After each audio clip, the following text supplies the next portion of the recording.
First of all pain killer की बात करें तो उसके बहुत सारे साइड इफेक्ट्स होते हैं, राइट? तो और वो ऊपर से टेम्पररी रिलीफ देगा, वो it will not treat the root cause.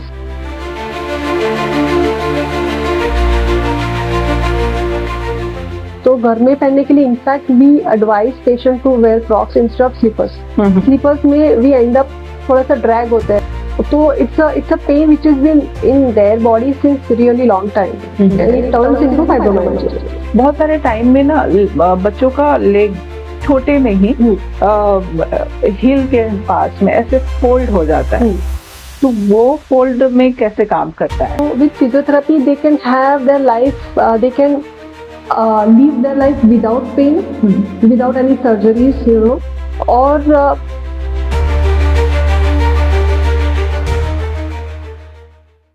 नमस्ते, मैं डॉक्टर वीना वंदना आपका स्वागत करती हूँ एक और नए पॉडकास्ट में, जहां हम बात करते हैं हेल्थ, वेलनेस और जिंदगी के इम्पोर्टेंट टॉपिक पे एक्सपर्ट के साथ। आज हमारे साथ जुड़ रही हैं एक हाईली एक्सपीरियंस और dedicated physiotherapist doctor Smita Wagh. Doctor Smita ने अपने कैरियर में कई लोगों की जिंदगी बदली है, whether it is chronic pain, injury recovery या पोस्ट सर्जरी रिहैबिलिटेशन। उनका अप्रोच होलिस्टिक और पेशेंट सेंट्रिक है। तो चलिए आज फिजियोथेरेपी के बारे में मिथ को तोड़ते हैं, सही नॉलेज लेते हैं और समझते हैं कि कैसे ट्रीटमेंट लॉन्ग टर्म रिलीफ दे सकती है डॉक्टर स्मिता के वैल्यूएबल एक्सपीरियंस के साथ। वीडियो को लाइक कमेंट जरूर करें, चैनल को सब्सक्राइब करें ताकि आपको एक्सपर्ट की जानकारी मिल सके। वीडियो को शेयर करें उन लोगों के साथ जिन्हें इस वीडियो की सख्त जरूरत हो। वेलकम मैम, हमारे नए पॉडकास्ट में आपका स्वागत है। Thank you. ये फिजियोथेरेपी का एक दौर है, मतलब अभी हर लोग फिजियोथेरेपी के तरफ मुड़ रहे हैं। एग्जैक्ट फिजियोथेरेपी कैसे वर्क करता है, इससे हम कैसे समझे? ओके, अभी फिजियोथेरेपी एक साइंस बेस्ड है जिसमें हम एक्सरसाइजेस, मोडालिटीज होती है या अर्गोनोमिक एडवाइस रहती है, मैनुअल थेरेपी रहती है, उससे पेशेंट का स्ट्रेंथ हम रेगुलेट करते हैं, जैसे उसको मैक्सिमाइज करना, रेगुलेट करना, या उनकी जो ओवरऑल लाइफस्टाइल है उसकी क्वालिटी इंप्रूव करने में वो हेल्प करता है। जैसे कोई भी पेन है तो यूजुअली पेन किलर्स लेनी पड़ती है। हाँ. तो with physiotherapy they can have their life, they can live their life without pain, without any surgeries, you know, और जैसे उनके वॉक पे वो वापस जा पाता है। यूजुअली पेन होता है तो इंसान आराम से, you know, they always have some discomfort. तो फिजियोथेरेपी से उनको they can have their life without pain, without surgeries, and they can do many things they usually used to avoid because of pain. So they can do things which they really love, ऐसी जो activities है, sports है, या they return to their work, in short, as we can say.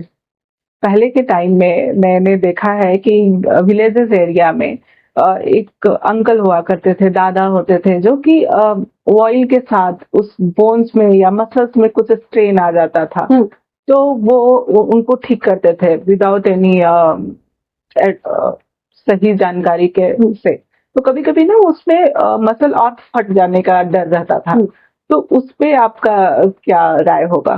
First of all, जो injured area है ना, उस पे यूजुअली हमारे जो आप जो जैसे गाँव का बोल रहे हो, विलेजेस का बोल रहे हो, तो वहाँ पे जो मसाज करने की उनकी they have been doing it, which is a wrong concept. जैसे फिजियोथेरेपी के लिए पहले कुछ 10 years पहले लोगों को लगता था it's a massage thing, but it's not massage thing at all. उसमें मसाज आती ही नहीं है। शायद किसी ने कभी अल्ट्रासाउंड घुमाते हुए देखा होगा तो उनको लगा होगा ये मसाज है, बट ये मसाज नहीं है।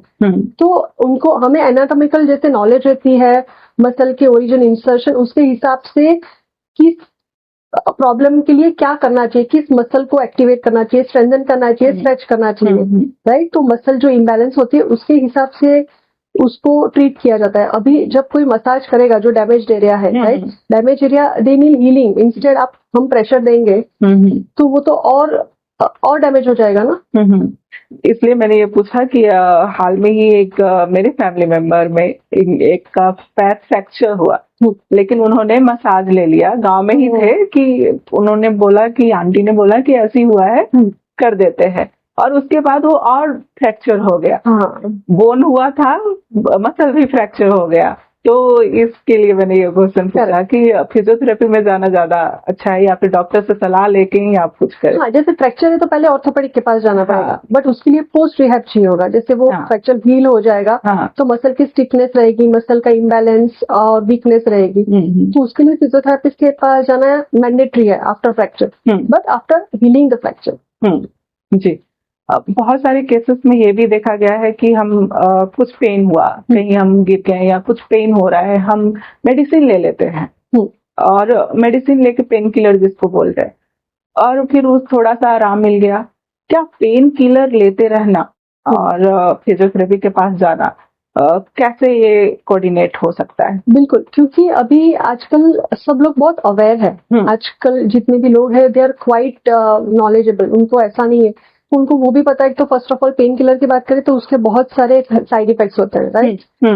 तो और वो ऊपर से टेम्पररी रिलीफ देगा, वो it will not treat the root cause. So everyone looks for the root, treating the root cause. So physiotherapy will always treat the root cause, right? And underline जो भी फैक्टर्स है उस पे काम करके muscle strengthening, stretching और poor posture रहेगा, उस पे काम करते हैं, तो it's a long lasting effect उससे मिल सकती है। बहुत सारे, जैसे अभी हम जो भी काम कर रहे हैं वो ज्यादातर सिटिंग पोजीशन पे काम करते हैं और बैठ के ही काम है। बच्चे पढ़ भी रहे हैं, कंप्यूटर ज्यादा यूज कर रहे हैं, जो भी है वो उनको सिटिंग पोजीशन ज्यादा हम कर रहे हैं। तो ये नेक टू बोन टेल जो कहते हैं उस पे बहुत प्रेशर पड़ता है और हम बैक पेन और नेक पेन की इश्यूज आते हैं, तो उस पे हम कैसे काम कर सकते हैं? मानी स्ट्रेंथनिंग वाइज आप बोल रहे हो? जैसे सीटिंग जॉब है तो हाइड्रेटेड रहना, पानी अच्छे से पीना है, या फिर रेगुलर इंटरवल्स पे ब्रेक लेना, ये this are the things actually आज के लोगों को they are very well aware, I would say. तो उनको वैसे भी पता है, बट फिर भी हाइड्रेटेड रहना, या फिर कुछ कुछ अलार्म्स रखते हैं पानी पीने के लिए, which is very important actually. Okay, तो ब्रेक्स लेना, फिर हम मसल थोड़े से नेक के माइल्ड स्ट्रेचेस कर सकते हैं, चिन टकिंग कर सकते हैं, जो बेसिक एक्सरसाइजेस जो यूजुअली फिजियोथेरेपिस्ट दिखाते हैं। और जो पोस्चर है उसका करेक्शन होना, माने कैसे बैठना है। अगर ज्यादा देर तक बैठ रहे हैं, इट्स वेरी इंपॉर्टेंट। अगर आधा घंटा कोई बैठ रहा है और रॉन्ग बैठ जाए फिर भी ठीक है, बट कोई लॉन्ग आवर्स बैठ रहा है तो इट्स वेरी इंपॉर्टेंट। जैसे किड्स को उनको बताना कि कैसे एग्जैक्टली आप लिखोगे, कैसे बैठना है, क्योंकि वो भी रॉन्ग बैठेंगे तो they also suffer with pain. जी। तो और माइल्ड बैक एक्सटेंशन कर सकते हैं, नेक स्ट्रेचेस कर सकते हैं, टक इन कर सकते हैं, शोल्डर श्रग्स होते हैं, शोल्डर रोटेशन, थोड़े से एक्सरसाइजेज रोज इसमें ऐड करके, ब्रेक्स लेके, हाइड्रेटेड रह के, थोड़ा सा वेट मैनेजमेंट भी कर सकते हैं, क्योंकि अगर वेट ज्यादा होगा and they have sitting job, then again they will have more problems. तो these are the basic things to be taken care। और फिर जो भी किसी को स्पेसिफिक प्रॉब्लम होगी तो they will see their physiotherapist and they will work on it। ये ऑर्थोपेडिक प्रॉब्लम जो आ रहे हैं आजकल के टाइम में बहुत आ रहा है, और छोटे से बच्चे, जैसे पहले बोला जाता था कि ये सब प्रॉब्लम हमें 50s के बाद आना शुरू होते हैं, लेकिन आज के टाइम में 10 इयर्स 12 इयर्स में भी आना शुरू हो जा रहे हैं। तो ये प्रॉब्लम ज्यादा शुरू कैसे हो रहा है, किस कारण से शुरू हो रहा है? हाँ, क्योंकि आजकल सेडेंटरी लाइफस्टाइल बहुत है। हाँ, पहले के हिसाब से सब मॉडर्न लाइफस्टाइल है सबकी। तो पहले कहीं पे भी जाते थे, साइकिल पे जाते थे, चलते थे। तो अभी बिजी होने की वजह से हर कोई, एवरीवन यूजेस व्हीकल्स। फिर एक्सरसाइज, बिकॉज टाइम नहीं है तो they go for, they sometimes miss exercising. ठीक है, तो एक्टिव लाइफस्टाइल नहीं है, उनकी eating habits are not healthy, right? They are not eating wisely. Plus sunlight exposure नहीं है, so vitamin D deficiency again आ जाती है, जिससे भी ये प्रॉब्लम्स आते हैं। और ऊपर से weight, again same thing, weight management नहीं होगा तो भी ये प्रॉब्लम रहेगी। और it's very important because of the eating habits, everyone is deficient. B12 deficiency है, D3 डेफिशिएंसी है, that also leads to this problems. Poor posture है, और हाँ, एक्टिव रहना, that's the main key, I would say. Staying active, staying, eating healthy, good posture maintenance. एक news में आ रहा था कि जब हेयर वॉश होती है सैलून में, ब्यूटी पार्लर में, तो उनका ऐसे नेक करके जो हेयर वॉश हो रहा था उसके कारण यहाँ पे उनके कोई वेन्स दब गए और उनकी डेथ हुई थी, और ऐसे मल्टीपल केसेस हैं। और सैलून्स में भी, सिंपल सैलून जो होते हैं उनमें भी मसाज दिए जाते हैं। तो क्या ये सब मसाज से भी हमें कुछ नुकसान पहुंच सकता है, क्योंकि वो डेथ तक चली गई थी, तो उस पे आपका क्या राय होगा? हाँ, तो ये मसाजेस यूजुअली वो काफी अग्रेसिवली कभी कभी करते हैं। इट इज जेंटल तो वो टेम्पररी रिलीफ दे सकते हैं, बट रॉन्ग टेक्निक्स होंगी या फिर रॉन्ग ज्यादा प्रेशर होगा या फिर कोई झटका वगैरह कभी कभी देते हैं, तो it can lead to damages. So it's better to avoid. अगर जेंटली घर पे वगैरह करते हैं तो should be okay, but salons में अवॉइड किया जा सकता है अनलेस इट इज जेंटल है तो ठीक है। और ये जो रेगुलर मसाज बॉडी को दिया जाता है, उससे क्या बॉडी रियली में रिलीफ में लेती है? मतलब रेगुलर मसाज अगर बॉडी का हो तो? बॉडी मसाज, हाँ, बॉडी मसाज, हाँ, वो ब्लड सर्कुलेशन तो डेफिनेटली इंक्रीज करता है। बट अगेन दैट इज, अगर किसी को कोई प्रॉब्लम है, कोई टिश्यू डैमेज है, उसके ऊपर अगर ज्यादा प्रेशर से मसाज लिया जाए तो अगेन दैट प्रॉब्लम इंक्रीजेस, ठीक है, क्योंकि वो ऑलरेडी टिश्यू डैमेज है, इट इज नॉट ट्रीटेड, और उस पर मसाज दिया जा रहा है तो वो प्रॉब्लम बढ़ेगी। But if one has no problem, सिर्फ जेंटली मसाज ले रहे हैं with exercises, stretching in general कर रहे हैं, तो डेफिनेटली इट कैन हेल्प। और स्लिप डिस्क जो आती है, वो उस प्रॉब्लम में कैसे फिजियोथेरेपी काम करती है? हाँ, स्लिप डिस्क में मेनली कोर मसल स्ट्रेंथनिंग करवाई जाती है, स्ट्रेचिंग एक्सरसाइजेस करवाई जाती है, मैनुअल थेरेपी होती है, कुछ मशीन्स लगाए जाते हैं स्पेसिफिकली टू रिड्यूस पेन, और उनको कभी कभी स्लिप डिस्क में नमनेस वगैरह भी होती है, तो नमनेस के लिए ट्रैक्शन दिया जाता है, but it again depends everything on the report. तो accordingly mainly core strengthening, stretches और पोस्चर करेक्शन किए जाते हैं, और कुछ अर्गोनॉमिक एडवाइस दी जाती है कि क्या करना चाहिए, क्या नहीं करना चाहिए, टू अवॉइड फर्दर कॉम्प्लिकेशन। एक क्या अर्थराइटिस जैसे प्रॉब्लम को फिजियोथेरेपी से ठीक किया जा सकता है? इनिशियल स्टेज पे है अर्थराइटिस, तो डेफिनेटली उसको मैनेज और control to some extent we can reverse it. But if it is arthritis बहुत ज्यादा डैमेज, क्रॉनिक हो गया है, तो उसको डेफिनेटली मैनेज तो किया ही जा सकता है। और ये जो एक एज में नी पेन बहुत ज्यादा होता है, तो हम उस स्टेज में ना जाएं कि हमें नी पेन हो ही ना, तो हम उसके प्रिवेंशन के लिए हम क्या ऐसा एक्टिविटी करते रहे कि हमें 50s में आराम मिले?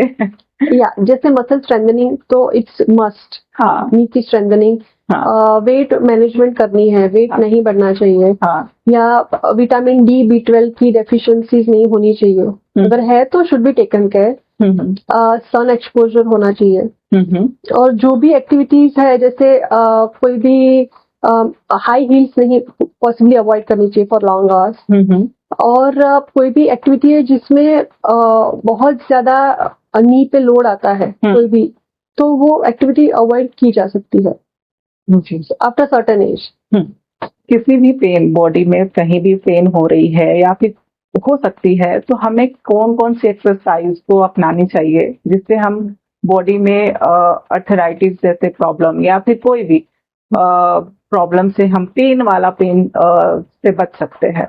ऐसा कुछ एक्सरसाइज है? हाँ, मानी रेगुलर बेसिस पे। हाँ, जैसे रेगुलर बेसिस पे ब्रिजेस कर सकते हैं, स्ट्रेंथनिंग एक्सरसाइजेस, फिर एक्सटेंशन कर सकते हैं, बैक एक्सटेंशन, शोल्डर रोटेशन, ये सब कर सकते हैं, नी की मोबिलिटी एक्सरसाइजेस कर सकते हैं, लंजेस कर सकते हैं, ब्रिज मैंने बोला, जैसे वैसे बहुत सारी है, बट अकॉर्डिंग टू पोस्चर उनको करना चाहिए। ओके। मिडिल एज में जो 30 to 50 एज जो है, उस एज में ऑर्थोपेडिक प्रॉब्लम्स जो आते हैं वो कौन कौन सी है और उससे प्रिवेंशन कैसे लिया जा सकता है हमें? ओके, जैसे आजकल फ्रोजन शोल्डर बहुत रहता है। Frozen shoulder. हाँ, फिर नी आर्थराइटिस, ये तो बहुत कॉमन है। हील पेन रहती है मिडिल एज में आते आते, क्योंकि उनके मसल टाइट रहते हैं, तो मसल की लोडिंग गलत हो जाती है जब वो खड़े रहते हैं। फिर सर्वाइकल या नेक का, बैक का पेन रहता है। हाँ, तो ये बेसिक हम बोल सकते हैं, जनरलाइज करके बोले तो these are the major things कि यूजुअली पीपल आर सफरिंग। बहुत सारे जैसे कभी स्ट्रोक होती है, ब्रेन स्ट्रोक या हार्ट अटैक आती है, उसके बाद पैरालाइज हो जाती है बॉडी। तो इस सिचुएशन में फिजियोथेरेपी जो बॉडी को पैरालाइज्ड हो गई है, तो उस पे कितना रिकवरी करने में हेल्प करती है? बहुत ज्यादा फिजियोथेरेपी उसके लिए बहुत इम्पोर्टेंट है एक्चुअली, क्योंकि उसमें मसल स्ट्रेंथनिंग, जो स्पेसिफिक टेक्निक्स से हम जो मसल पे काम करते हैं, न्यूरोडायनेमिक टेक्निक्स रहती है, तो उस पे काम करके मसल की स्ट्रेंथ बढ़ाते हैं। कोऑर्डिनेशन मिस हो जाता है उसमें, तो उस पे काम किया जाता है। कुछ कुछ इसमें स्ट्रेचिंग की जाती है। हाँ, जैसे कि बॉडी एकदम सुन्न हो जाता है, उसमें कोई भी मूवमेंट नहीं होती है, तो उस केस में भी हम उसको रिकवरी करा सकते हैं। टाइम लग सकता है, बट यस हो जाती है। हाँ, बहुत सारे पेशेंट्स ऐसे हैं कि they have recovered and they are having healthy life now.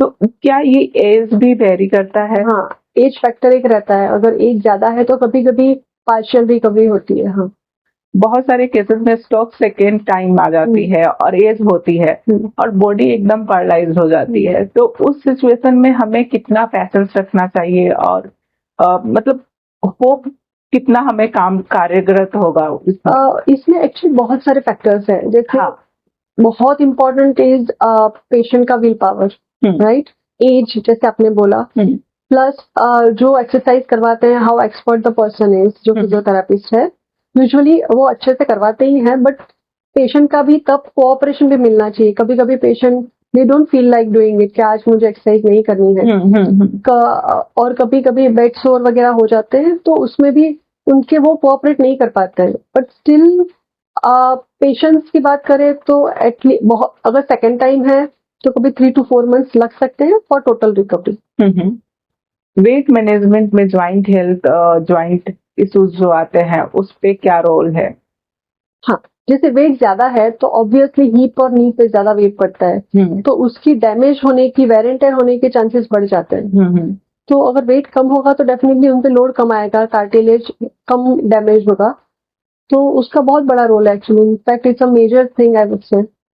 तो जब हम वेट का बात कर रहे हैं नी और ये बॉडी पार्ट्स में ज्वाइंट्स पे, तो हम जब जिम जाते हैं तो भी हम बहुत एक हाई एक्सरसाइज करते हैं। स्पोर्ट्स पर्सन जो होते हैं वो भी काफी एक्सरसाइज करते हैं, running and heavy weight lifting करते हैं, तो वो भी तो एक ज्वाइंट पे प्रेशर दे रहा है।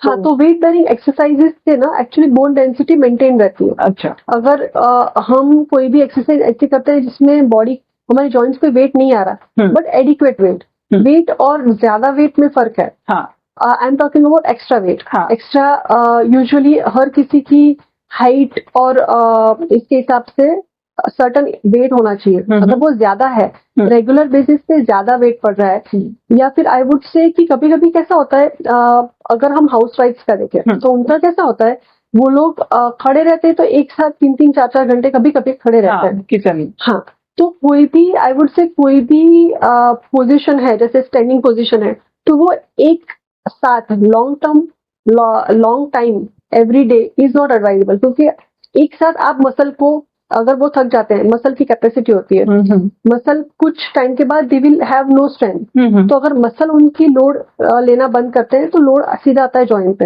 हाँ, ये मैं बोल रही हूँ, अगर किसी का वेट, जैसे आप बोल रहे हो कि एडिक्वेट है, ठीक वेट है, it's not that much, weight is not over weight. हाँ, बट जो मैं बोल रही थी कि डैमेज होते हैं जिसमें ओवर वेट है, even they are not standing for long, but they are over weight, then they उनके हाइट के हिसाब से, तो डेफिनेटली वो डैमेजेस बहुत जल्दी हो जाती है जी, क्योंकि रेगुलर बेसिस पे उनपे जो जॉइंट पे वेट पड़ रहा है with age, that is more. क्या अर्ली एज में ऑस्टियोपोरोसिस को रिकवरी किया जा सकता है? बिल्कुल, फिजियोथेरापी से अर्ली एज में, मानिए जब फिजियोथेरापिस्ट के पास कोई आता है with osteoporosis, if it is diagnose really early, तो उनको टू सम एक्सटेंट रिवर्स या फिर मेंटेन किया जा सकता है। तो उसमें वेट बेरिंग एक्सरसाइजेस होती है, स्ट्रेंथनिंग एक्सरसाइजेस होती है, पोस्चरल करेक्शन होता है, या फिर कोई चीजें what to be avoided, diet plan बताया जाता है कि what is to be eaten, वो मेंटेन करना होता है, बैलेंस डाइट।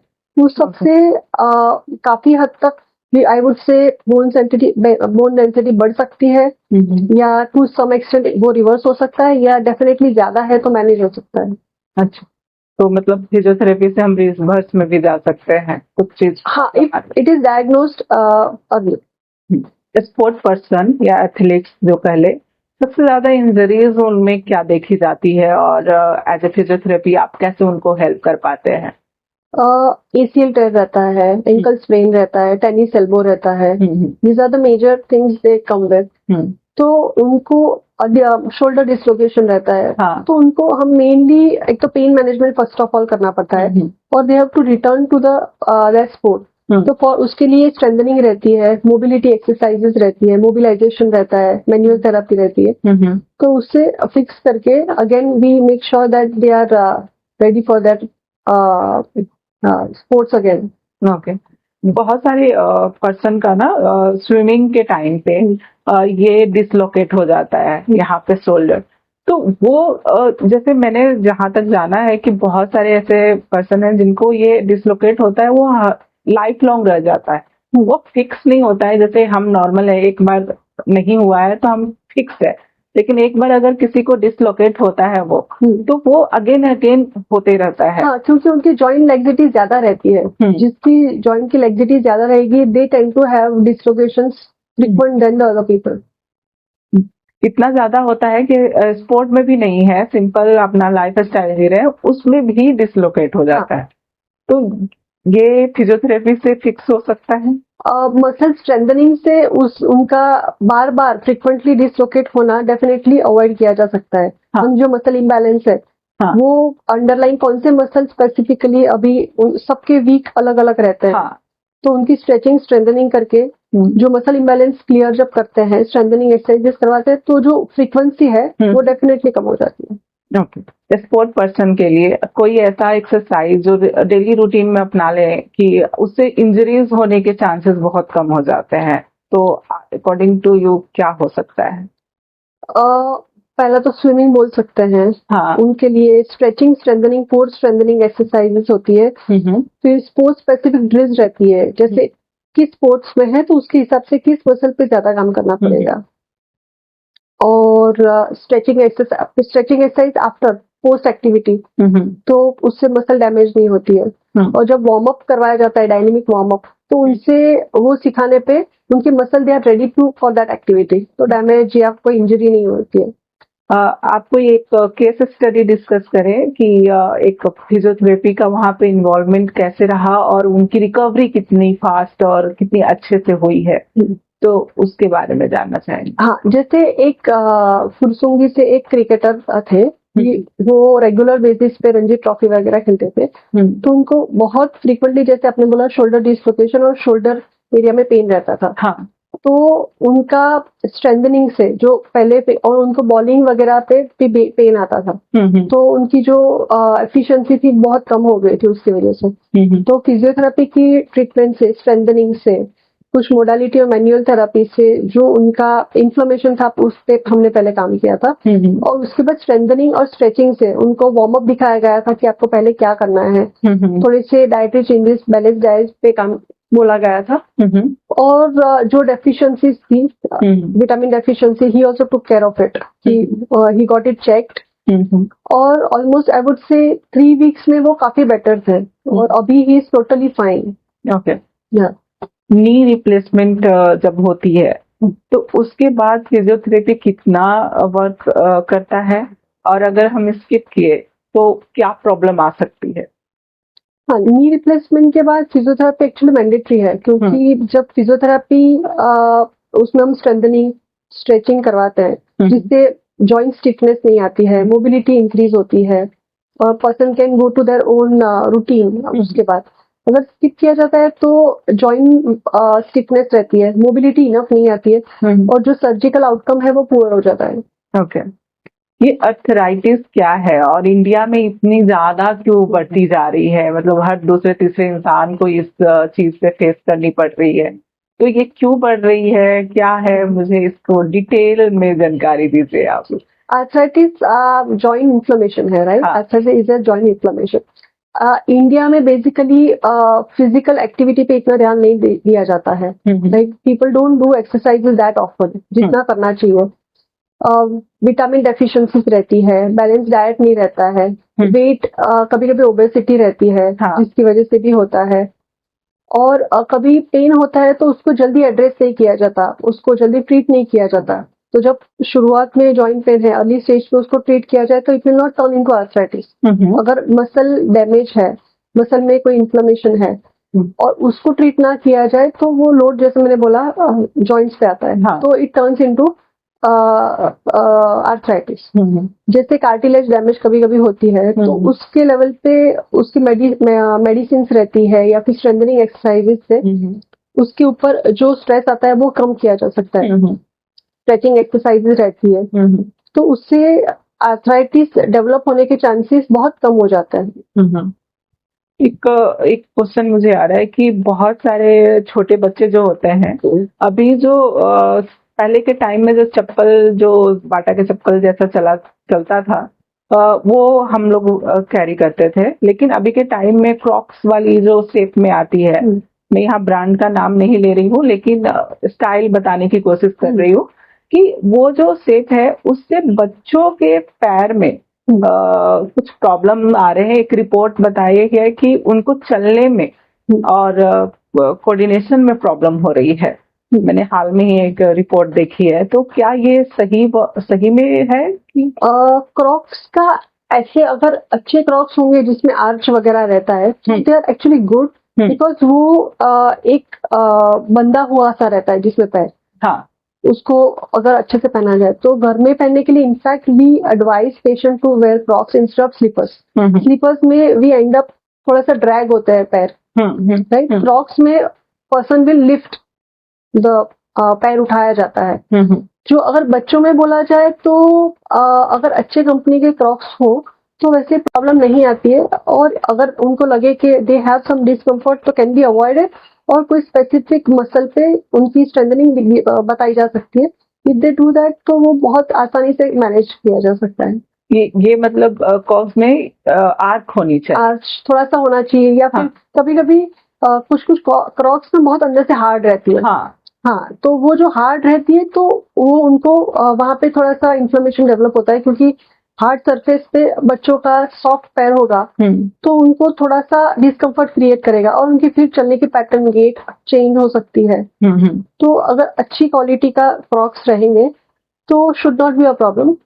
बट अगर स्पोर्ट्स खेल रहे हैं बच्चे तो I would suggest they should wear the ankle length तक के जो शूज आते हैं जिसमें एंकल तक वो कवर होता है, जिसमें ट्विस्ट वगैरह होने के चांसेस कम हो जाते हैं। यहाँ पे ये क्वेश्चन लेना चाहूंगी कि आप सही मायने में किस स्टाइल के शूज को रेकमेंड करना चाहेंगी कि स्पोर्ट पर्सन के लिए, और जो बच्चे अभी खेलना शुरू कर रहे हैं, किस स्टाइल का स्पोर्ट शूज जिसमें एंकल लेंथ तक उनका कवरेज हो, एंकल तो जिसमें ट्विस्ट वगैरह नहीं होगा। जैसे कभी बच्चे स्पोर्ट्स खेलते वक्त एक दूसरे को धक्का देते हैं, बास्केटबॉल खेल रहे हैं तो उसमें पुश वगैरह होता है, तो उनको गिर ना जाए उसके लिए अगर एंकल सपोर्ट वाले शूज रहेंगे तो उनके गिरने के चांसेस बहुत कम हो जाते हैं। उनकी ग्रिप अच्छी रहती है फ्लोर पे। वीमेन में नी पेन ज्यादा क्यों होता है कंपेयर टू मेन? जैसे वीमेन में एनाटॉमिकली देखें तो वीमेन में फर्स्ट ऑफ ऑल उनके वाइड हिप्स रहते हैं, तो एनाटॉमिकली उनका डिफरेंट है, तो that is one of the reason. फिर हार्मोनल चेंजेस रहते हैं, राइट, जो जिसकी वजह से नी में थोड़े से डैमेज ज्यादा आते हैं। अगर उसका if it is taken care तो भी कोई दिक्कत नहीं है। फिर मसल मास जो रहती है वो फीमेल में कम होता है, बोन डेंसिटी कम होती है, स्ट्रेंथ कम होती है क्योंकि वो रेगुलर एक्सरसाइजेस मेल की तरह यूजुअली नहीं करते हैं, और विटामिन डी डेफिशिएंसी वो भी रहती है, और उनकी स्टैंडिंग जॉब भी ज्यादा होती है फीमेल की instead of if we compare to mail.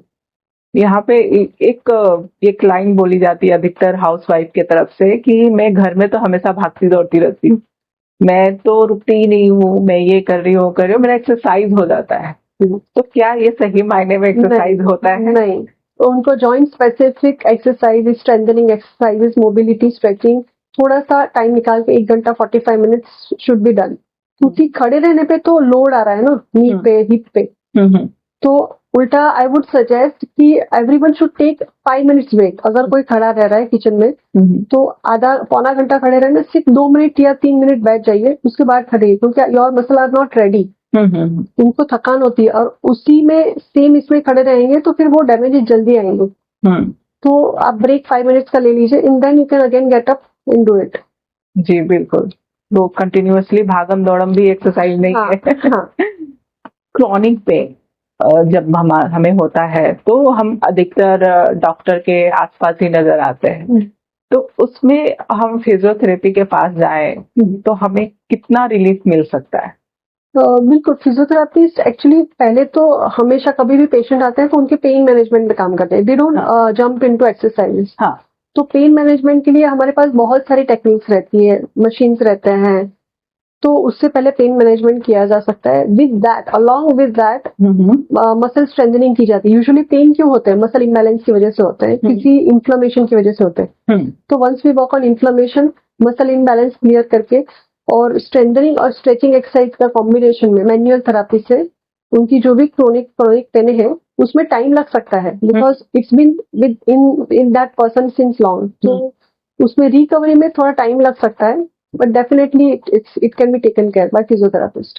क्या फिजियोथेरेपी से माइग्रेन पेन को भी टैकल किया जा सकता है? बिल्कुल, जैसे माइग्रेन के लिए रिलैक्सेशन एक्सरसाइजेस, फिर नेक स्ट्रेचेस। यूजुअली काफी माइग्रेन्स नेक में टेंशन होने की वजह से, जैसे कंप्यूटर पे काम कर रहे हैं या फिर हाइड्रेटेड नहीं है तो भी होते हैं, तो उसकी वजह से नेक स्टिफनेस की वजह से they end up with having migraine. Even बच्चों को आजकल देख रहे हैं कि काफी बच्चों को हो रहा है। तो नेक की चिन की टक इन एक्सरसाइजेस दिखाई जाती है, नेक के स्ट्रेचेस दिखाए जाते हैं, रिलैक्सेशन टेक्निक्स दिखाई जाती है, जिससे उनमें काफी आराम रहता है। माइग्रेन के साथ ये कहा जाता है कि वो एक पॉइंट पे कहीं पे पेन शुरू हो जाता है हेड में। तो ऐसी कौन कौन सी बातों पे ध्यान रखना होगा कि हमें जब पेन होना शुरू हुआ है तो हम कैसे उसको मैनेज करें? माइग्रेन का हाँ, तो वही जब नेक के माइल्ड स्ट्रेचेस कर सकते हैं, और यूजुअली हाइड्रेशन की वजह से काफी ज्यादा रहता है, तो ऐसे टाइम में सनलाइट में थोड़ा जाना अवॉइड कर सकते हैं, क्योंकि इट विल इंक्रीज डेफिनेटली। और थोड़ा हाइड्रेशन बढ़ा सकते हैं, रिलैक्सेशन टेक्निक्स कर सकते हैं, जिससे वो डेफिनेटली थोड़ा इंटेंसिटी कम हो जाती है। क्या ये टेंशन और एंजाइटी की वजह से भी होता है? ये स्ट्रेस से होता है। फाइब्रोमाइल्जिया होता क्या है? इसके सिम्टम्स क्या है?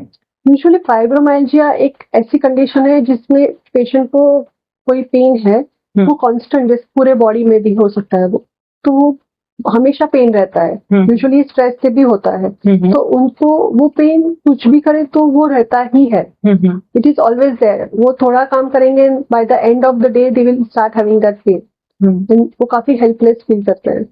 और वो बॉडी के किसी भी पार्ट में हो सकता है? कभी कभी लोकलाइज होता है, कभी कभी पूरे बॉडी में हो सकता है, कभी कभी सिर्फ हैंड्स और लेग्स में रहता है। तो it's a pain which is been in their body since really long time and it turns into fibromyalgia. Okay, fibromyalgia जैसी कंडीशन को हम फिजियोथेरेपी से कैसे टैकल कर सकते हैं? बिल्कुल, उसमें फाइब्रोमाइल्जिया में भी जैसे काफी ज्यादा पेन रहता है, तो उसमें पेसिंग टेक्निक्स रहती है, न्यूरोडायनेमिक टेक्निक्स रहती है, स्ट्रेंथनिंग टेक्निक्स रहती है। उनको एनर्जी कंजर्व करके कैसे करना है वो बताया जाता है, बैलेंस डाइट बताया जाता है, और स्ट्रेचिंग एक्सरसाइजेस बताई जाती है, तो उससे काफी मैनेज हो सकता है। ओके, बहुत सारे चिल्ड्रंस को चाइल्ड डेवलपमेंट डिलेज का इश्यूज आ रहा है, तो उसमें फिजियोथेरेपी कैसे हेल्प करती है?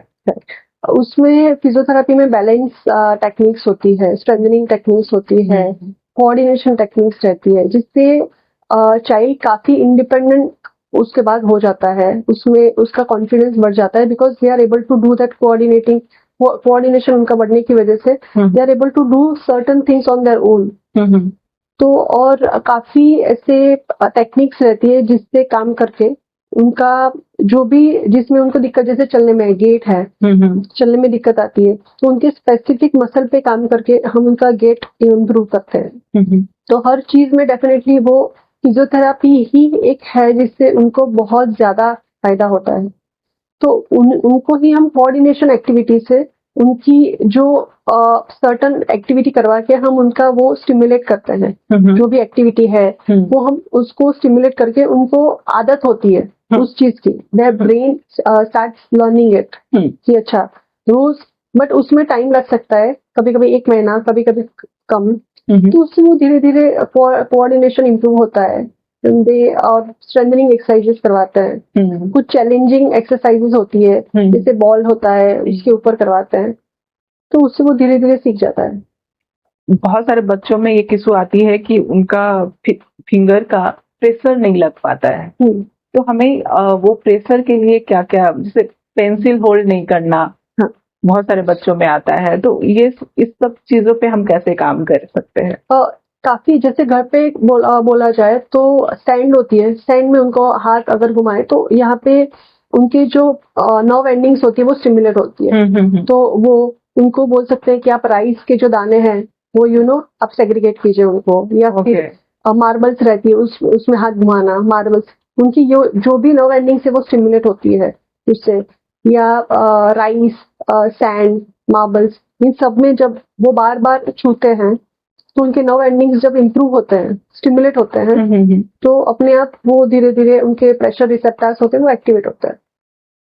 जब बच्चे चलना शुरू कर रहे हैं अभी बहुत, तो बच्चों में अभी एक चीज देखा जा रहा है कि वो चलना नहीं शुरू करते, दौड़ना शुरू कर देते हैं। इसके पीछे एक वॉकर का भी रोल रहता है, क्योंकि अभी हम जो वॉकर बहुत कम एज में इंट्रोड्यूस कर देते हैं, तो वो वॉकर सही कौन सा होना चाहिए, किस स्टाइल में और किस एज में हमें वॉकर देना चाहिए या नहीं देना चाहिए? वॉकर नहीं देना चाहिए। वॉकर इसलिए नहीं देना चाहिए कि वॉकर देने से वो पकड़ के खड़ा तो हो जाएगा, या फिर उसके व्हील्स होते हैं वो आगे तो जाएगा। एक तो उसमें फर्स्ट ऑफ ऑल गिरने के चांसेस बहुत होते हैं, जिससे बच्चे गिरते लग सकता है, that is one of the major this thing. और जब उनके बच्चे चलना कब सीखते हैं, when their joints are ready to take that weight. अगर उसके पहले वॉकर दे दिया जाए तो their joints are not ready. तो आपने देखा होगा काफी बच्चों में जो लेग का डिफॉर्मिटी थोड़ी डेवलप हो जाती है, थोड़े टेढ़े हो जाते हैं।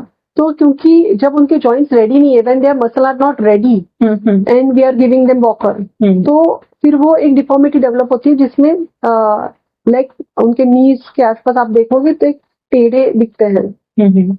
तो वॉकर आइडियली नहीं देना चाहिए। When they are ready, their joints are ready, वो अपने आप दीवार पकड़ के कोई भी सपोर्ट लेके दे स्टैंड पे धीरे धीरे वो चलते हैं।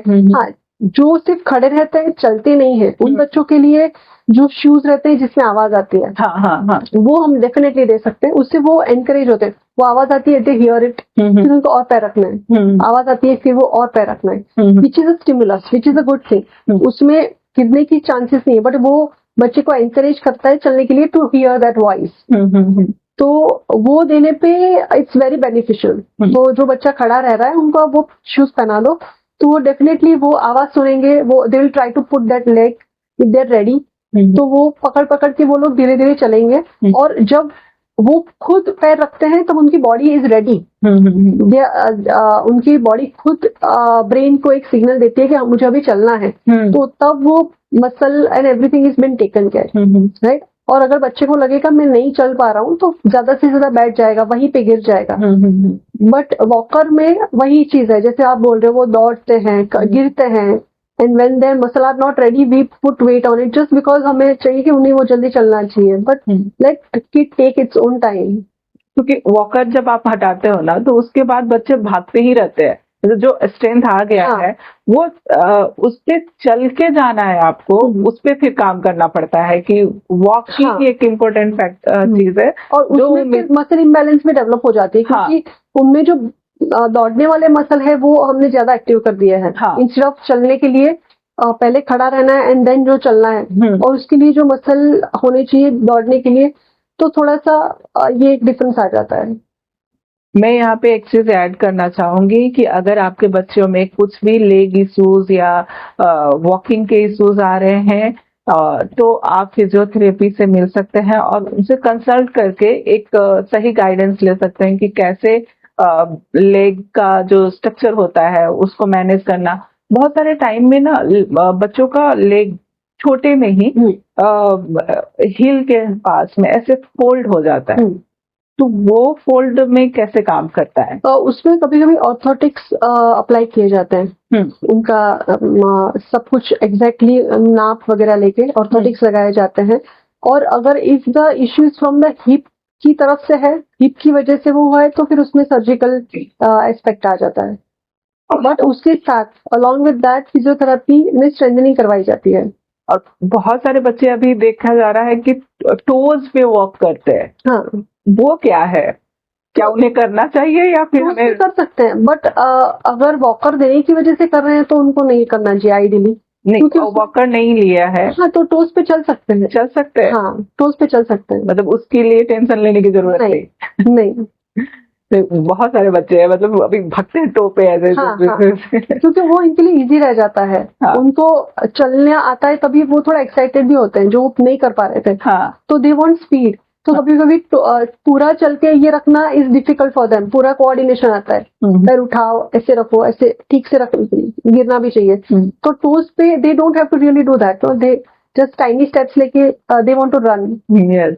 प्रेगनेंसी के दौरान अगर हम ये फिजियोथेरेपी ले तो हमें क्या नॉर्मल डिलीवरी की तरफ ले जाता है? नॉर्मल डिलीवरी होने के चांसेस ज्यादा बढ़ जाते हैं डेफिनेटली, क्योंकि फिजियोथेरेपी में जब एक्सरसाइज करवाई जाती है, जो प्रीनेटल एक्सरसाइज होती है, उससे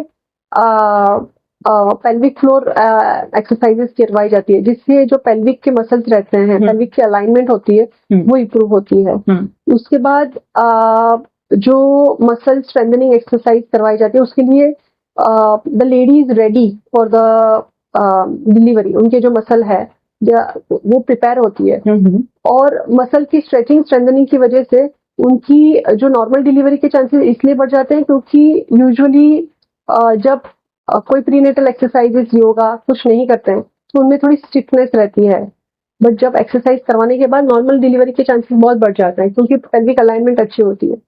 और पोस्टमार्टम डिलीवरी के पोस्टमार्टम टाइम में क्या हम ये फिजियोथेरेपी लें तो हमें क्या क्या फायदा मिल सकता है? पोस्टमार्टम के बाद होने वाले जो इश्यूज है, जैसे बैक पेन है, हाँ, फिर जिम में कुछ लेडीज में मसल में गैप आ जाता है, राइट? तो वो सब अवॉइड किया जा सकता है, क्योंकि उसमें प्रॉपर स्ट्रेंथनिंग करवाई जाती है। तो जो ओवरऑल उनकी लाइफस्टाइल की इम्प्रूवमेंट, जो यूजुअली उनको टाइम लगता है, उसमें इम्प्रूवमेंट हो सकती है। क्या बेली फैट भी कम हो जाएगा? हाँ, स्ट्रेंथनिंग से डेफिनेटली, क्योंकि कोर स्ट्रेंथनिंग करवाई जाती है। हाँ, क्योंकि बहुत सारे वीमेन को यही शिकायत होती है कि पोस्टमार्टम जो बेली फैट हो जाते हैं, उसको कम कैसे करें, क्योंकि उस टाइम खाना भी होता है, क्योंकि ब्रेस्ट फीड करना होता है। तो उस टाइम में क्या ऐसा करें कि हमारा जैसे अभी बहुत सारे वुमेन जा भी नहीं पाती हैं बाहर जब बच्चे छोटे, तो हमें क्या क्या ध्यान रखना चाहिए कि जिससे हम बेली फैट को उस समय इंक्रीज नहीं कर पाए पोस्टमार्टम के टाइम? थोड़ा नॉर्मल वॉक कर सकते हैं। नॉर्मल जो बेसिक एक्सरसाइज पोस्ट स्ट्रेंथनिंग होती है, जो जिससे कुछ डैमेजेस भी ना हो, वो डेफिनेटली कर सकते हैं। जेंटल एक्सरसाइजेस, स्ट्रेचिंग डेफिनेटली कर सकते हैं। क्रंचेस कर सकते हैं। हाँ, सेडेंटरी लाइफ स्टाइल हमारे बोन के लिए क्या कैसे हार्मफुल है? बहुत ज्यादा हार्मफुल है सेडेंटरी लाइफस्टाइल, क्योंकि जब सेडेंटरी लाइफस्टाइल होती है तो मसल लॉस होता है। फिर बोन डेंसिटी कम हो जाती है, क्योंकि उस पर कोई वेट नहीं गिरा, वेट बेरिंग एक्सरसाइजेस नहीं है। स्ट्रेंथ कम हो जाती है मसल की। स्ट्रेचिंग नहीं होने की वजह से जॉइंट मोबिलिटी कम हो जाती है, बिकॉज स्टिफनेस आती है। तो इन शॉर्ट सारे अलग अलग पेन आ सकते हैं। और जॉइंट मोबिलिटी, जॉइंट का आई वुड से जो हेल्थ होती है वो बहुत डिटोरिएट होती है, क्योंकि बोन डीमिनरलाइजेशन होती है सेडेंटरी लाइफस्टाइल से। ये एक्चुअली है क्या? इसमें कैसे हम लाइफ स्टाइल जीते हैं जिसको हम एक नाम देते हैं सेडेंटरी लाइफ स्टाइल? इसमें क्या क्या होता है? सेडेंटरी लाइफस्टाइल मीन्स जो लोग दिन में 1 घंटा नहीं निकालते हैं एक्सरसाइज के लिए स्पेसिफिकली, या फिर जिसकी सिटिंग जॉब भी है, वो ब्रेक्स नहीं लेते हैं आई वुड से। और जहाँ पॉसिबल है, कहीं कुछ लेने जा रहे हैं, कुछ भी है, wherever possible we can walk if possible, या at least eating healthy, that is also one of the not having sedentary lifestyle, क्योंकि दे आर ट्राइंग तो विच इज इजीली डाइजेस्टेबल जो चीजें खाते हैं, जिससे इवन इंसान ज्यादा देर तक बैठता भी है तो it doesn't turn into fat, right.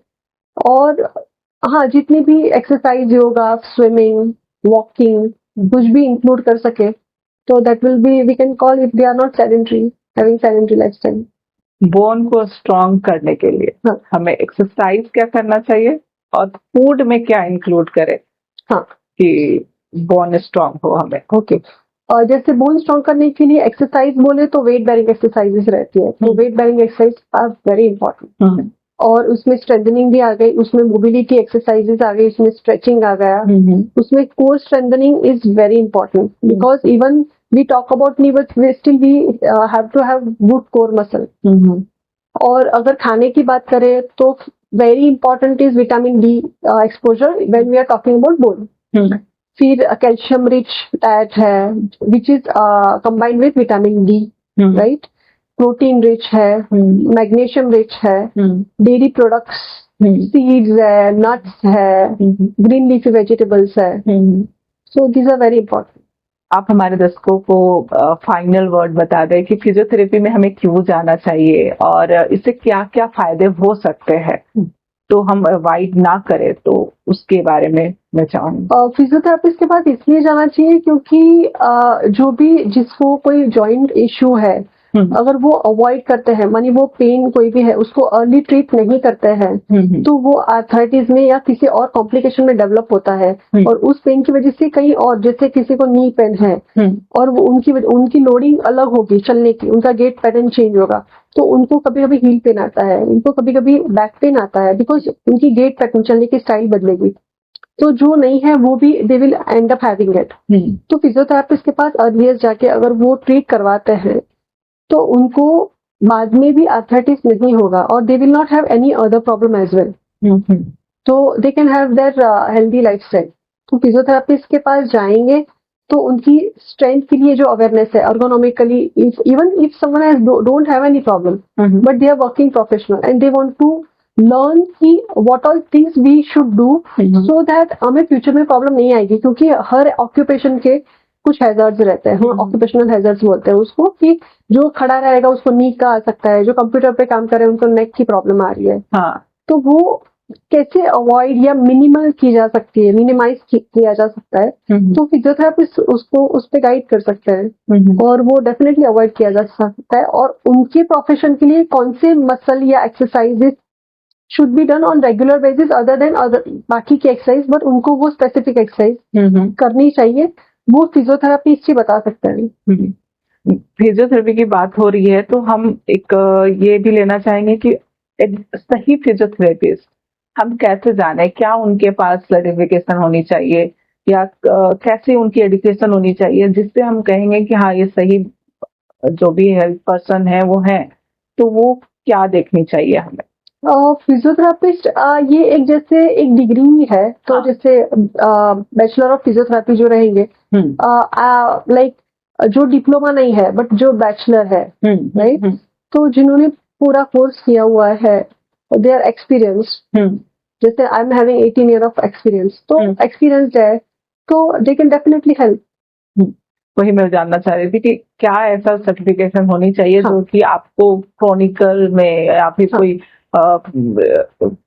Accident हो जाती है उसमें रिकवरी के लिए तो एक एक्सपर्ट ही हैंडल करे तो ज्यादा अच्छा है, तो इसके लिए मैंने पूछा। तो लास्ट क्वेश्चन मैं यही जानना चाहूंगी कि आपने इतने सारे अच्छे सही जानकारी हमें दी है, तो और विस्तार पूर्वक से दी है, तो आपसे हम मिले कहाँ?